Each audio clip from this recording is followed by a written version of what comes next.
Level 1. The Desperate Scroll. It is 11:47 p.m. on a Tuesday. You are 31 years old. You are sitting in a 2009 Honda Civic in the parking lot of a Walgreens on South Main Street in Akron, Ohio. The engine is off. The heat is off. You have $43 in your checking account and a $1,400 rent payment due in 4 days. Your phone is disconnected. You are running on the Walgreens Wi-Fi. 6 weeks ago, you lost your warehouse job at an Amazon fulfillment center in Twinsburg, Ohio. You missed too many shifts. Your mother had knee replacement surgery and there was no one else. You are not a criminal by nature. You are a person who typed easy money fast into a Reddit search bar at 11 p.m. and followed a chain of links to a Telegram channel called EasyW_plug. 11,000 members. Active right now. The pinned message offers fulls for $45 each. A fulls is a complete identity package: full legal name, social security number, date of birth, current address, phone number, mother's maiden name, sometimes a driver's license number. The moderator is called TrapKing404. New inventory drops every Tuesday and Thursday at midnight Eastern. You are reading testimonials, members claiming $400 their first week. You tell yourself the banks cover everything anyway. You tell yourself this is 1 month. You send $45 in Bitcoin through a Cash App conversion, your first cryptocurrency transaction. 8 minutes later, a text file arrives containing the personal information of a 62-year-old retired school teacher named Dorothy Albrecht. She lives in Naperville, Illinois. You stare at her social security number for a long time. Level 2. The Test Run. The next morning, you are at a McDonald's on East Market Street in Akron. Free Wi-Fi. You have a 7-year-old HP laptop you bought at a Goodwill on Lover's Lane for $18. Dorothy Albrecht's fulls is open in Notepad. You have watched 3 YouTube tutorial videos about carding. They have since been deleted. Your hands are shaking slightly. You start small. A $25 iTunes gift card from cardcash.com using Dorothy's information and a prepaid Visa loaded with cash. It fails. You try again. A $50 Amazon gift card ordered to a drop address, an abandoned rental house you found on Google Street View 3 miles from Dorothy's actual address in Naperville. It goes through.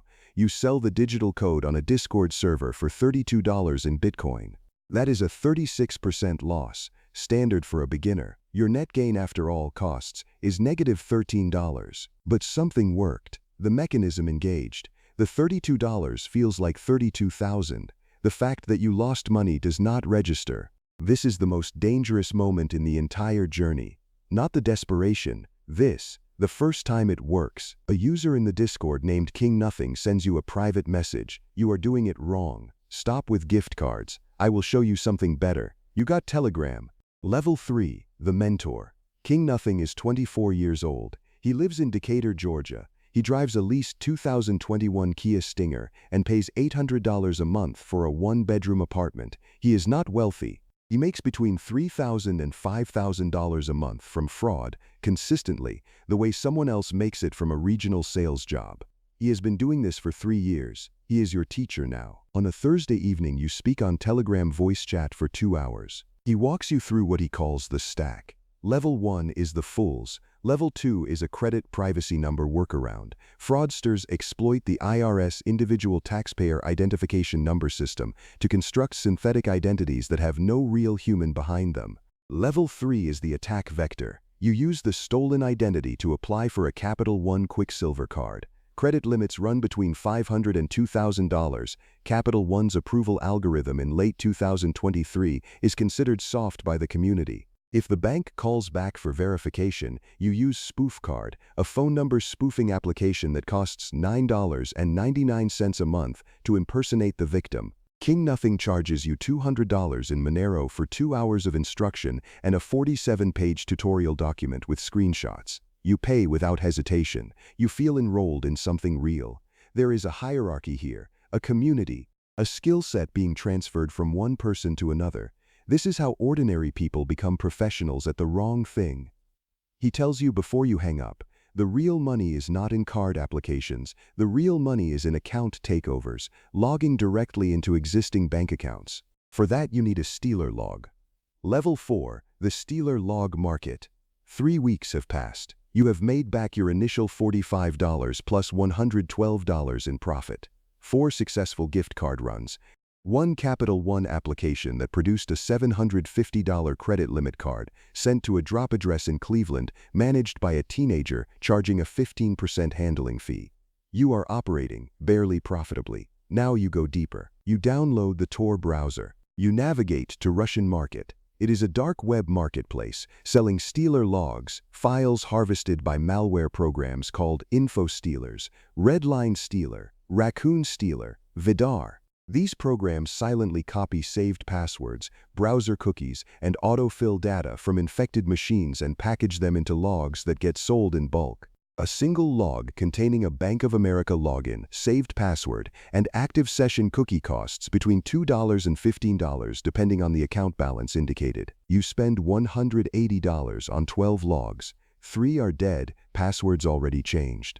4 belong to low-balance checking accounts under $200. 5 are viable. 1 belongs to a 38-year-old project manager in Austin, Texas named Brian Farwell.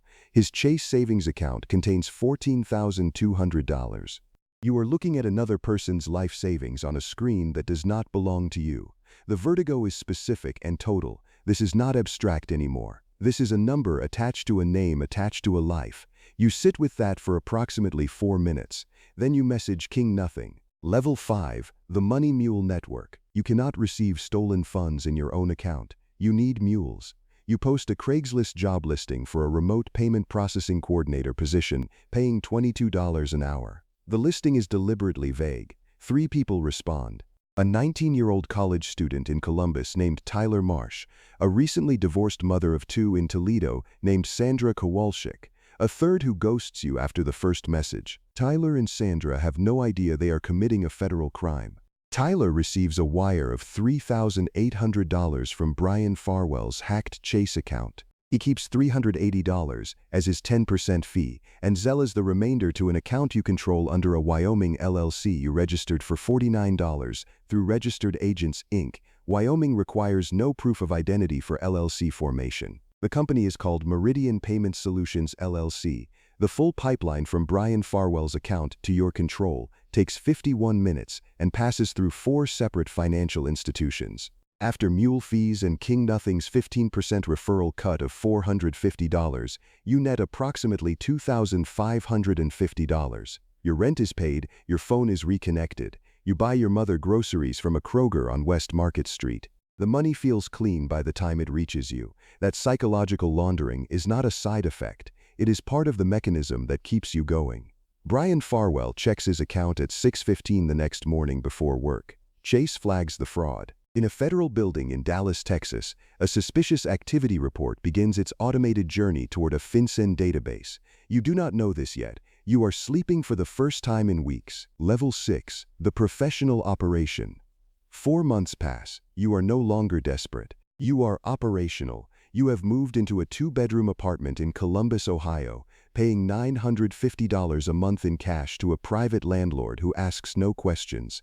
You have a dedicated laptop running Tails OS, a privacy-focused operating system that leaves no forensic trace on the hardware. You have a Mulvad VPN paid in Bitcoin. You have a burner phone purchased with cash at a T-Mobile kiosk using a fake Ohio driver's license bought for $120 from a Telegram vendor called DocShop_real. Your monthly gross runs between $8,000 and $11,000. 3 revenue pillars. Account takeovers through purchase stealer logs, synthetic identity credit building on a 6 to 9 month seasoning timeline, fake identities aged slowly until they look real enough for large credit lines.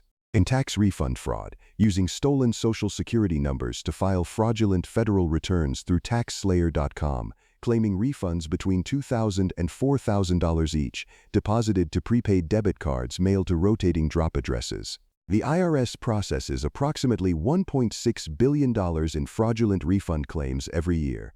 Your operation accounts for roughly $32,000 of that figure in this calendar year alone.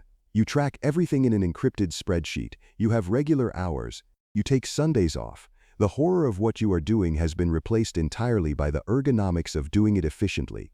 You do not think about Dorothy Albrecht. You do not think about Brian Farwell. You think about conversion rates and drop address reliability and mule turnover. This is what normalization looks like from the inside. It looks like competence. King Nothing tells you there is a supplier who does not sell individual fulls. He sells databases, 50,000 records for $3,000. You are being invited into wholesale. Level 7. The database buyer. The supplier goes by ghost data. He communicates exclusively through Proton Mail with PGP encryption. Federal investigators believe he is a 29-year-old Ukrainian national operating out of Kharkiv. The database he sells you for $3,000 in Monero contains 50,000 records harvested from a regional healthcare network in Tennessee during a ransomware attack 8 months prior. Patient intake forms, full names, social security numbers, dates of birth, home addresses, insurance policy numbers, employer information. Healthcare records are the most valuable data in the identity theft ecosystem.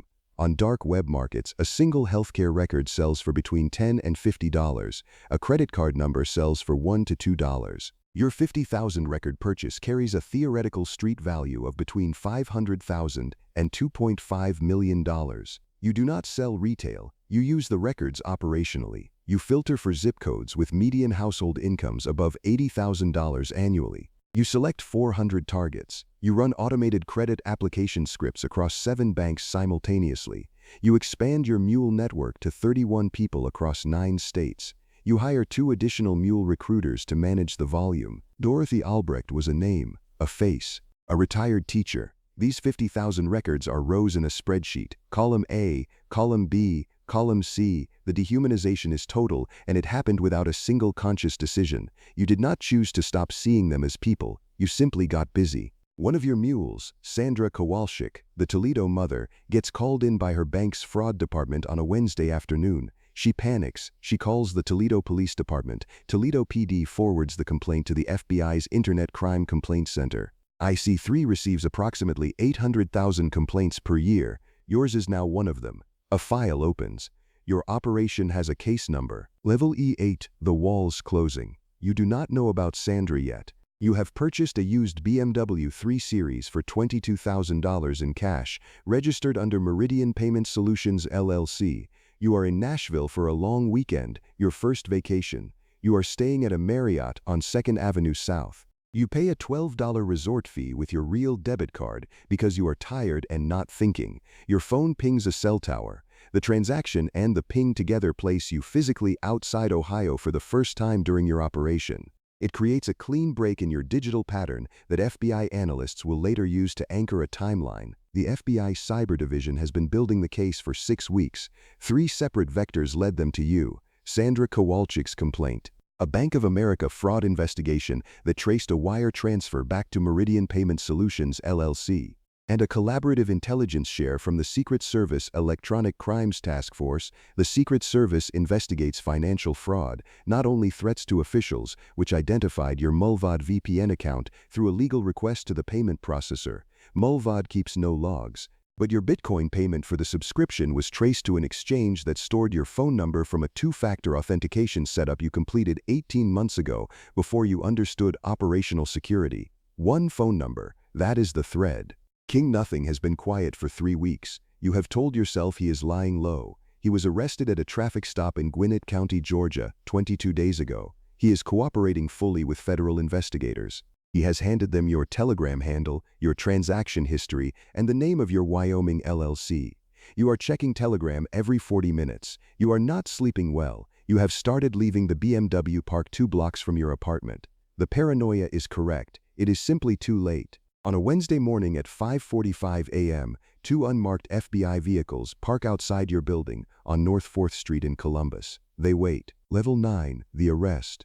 At 6:12 a.m., Special Agent Renee Okafor of the FBI Columbus Field Office knocks on your door. She has 3 agents and 2 Columbus Metropolitan Police officers with her. You answer in pajamas. The search warrant is 43 pages long. It covers your apartment, your BMW, all electronic devices, all financial records, and any storage units linked to your name or any alias you have used. The search takes 4 hours. They seize 2 laptops, one running Tails OS, which forensic analysts at the FBI Regional Computer Forensics Laboratory in Linthicum, Maryland, will spend 11 weeks processing using Encase and FTK Imager. 3 burner phones. $6,700 in cash from a shoebox in your bedroom closet, a spiral notebook with handwritten drop addresses, your BMW. You are transported to the Franklin County Corrections Center and booked at 10:44 a.m. Your federal charges are filed in the Southern District of Ohio. Wire fraud under Title 18 United States Code Section 1343, each count carrying a maximum of 20 years. Aggravated identity theft under Section 1028A, carrying a mandatory consecutive 2-year sentence per count. Bank fraud under Section 1344, money laundering under Section 1956, conspiracy, 47 counts total. Your federal public defender is a 36-year-old attorney named James Whitfield. He meets you for 11 minutes before your initial appearance. In the interview room, Agent Okafor slides a photograph across the table. It is a school portrait. Dorothy Albrecht, the retired teacher from Naperville. She is smiling. Agent Okafor tells you that Dorothy spent 4 months disputing fraudulent charges. Her credit was destroyed. She was denied a home equity loan she needed to cover her daughter's cancer treatment costs because her credit report showed $47,000 in fraudulent debt attached to her name. Your first $45 purchase, your test run, your proof of concept. James Whitfield tells you the government has King Nothing's full cooperation. They have your Telegram logs. They have your complete cryptocurrency wallet transaction history.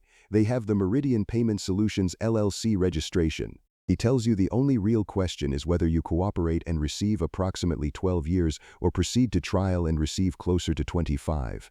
Level 10, the cost. 18 months after your arrest, you accept a plea agreement. You plead guilty to 1 count of wire fraud conspiracy, 3 counts of aggravated identity theft, and 1 count of money laundering. The sentencing hearing is on a Thursday morning in February. The Joseph P. Canary United States Courthouse in Columbus, Ohio. Courtroom 4. United States District Judge Sarah Morrison presiding. Judge Morrison sentences you to 9 years and 4 months in federal prison. The aggravated identity theft counts add a mandatory 4 years on top, consecutive, non-negotiable, not subject to reduction. Your total sentence is 13 years and 4 months. You will serve at least 85% of it under federal sentencing guidelines. You will be released, at the earliest, when you are 46 years old. The court orders restitution of $412,000 to be paid to identified victims across 22 states. The government has formally identified 208 individual victims from your operation. Investigators believe the actual number is closer to 900. The remaining victims simply never discovered the fraud or could not be individually linked to your specific activity within the database. Everything is seized. The BMW registered to Meridian Payment Solutions LLC, the $6,700 in cash. Cryptocurrency wallets containing approximately $18,000 in Bitcoin and Monero at the time of seizure. The Wyoming LLC is dissolved.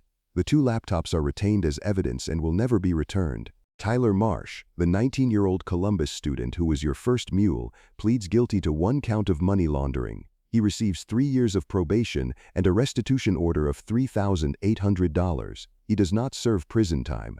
Sandra Kowalczyk, the Toledo mother who panicked and called the police, is not charged. She cooperated immediately. She loses her bank account and spends 14 months trying to clear her name from the financial records created by your operation. Your mother learns what you were doing from a news article published by the Columbus Dispatch. The article is 112 words long. It runs on page 7 of the local section. She does not visit you during the first year of your incarceration. You are designated to the Federal Correctional Institution in Elkton, Ohio. Medium security. You are processed, photographed, and assigned a number. You surrender the last of your own identity, the one that was actually yours, to a system that now owns your time completely. Dorothy Albrecht's credit score, as of the date of your sentencing, has not fully recovered. The fraudulent accounts remain in dispute with 2 of the 3 major credit bureaus. Her daughter completed cancer treatment. The family paid out of pocket. The Telegram channel EasyW_plug is still active. It has grown from 11,000 members to 26,000. New inventory drops every Tuesday and Thursday at midnight Eastern. Tonight is Tuesday. Someone in a parking lot somewhere, engine off, phone on Wi-Fi, rent overdue, is reading the testimonials right now. The channel does not know your name. It does not need to. There is always someone at level 1. The cycle does not pause for you. It simply continues without you. Hey, if you made it to the end of this video, thank you. These stories take a lot of time to put together, so do me a favor and hit the subscribe button and leave a like. It means a lot. See you in the next one. Bye.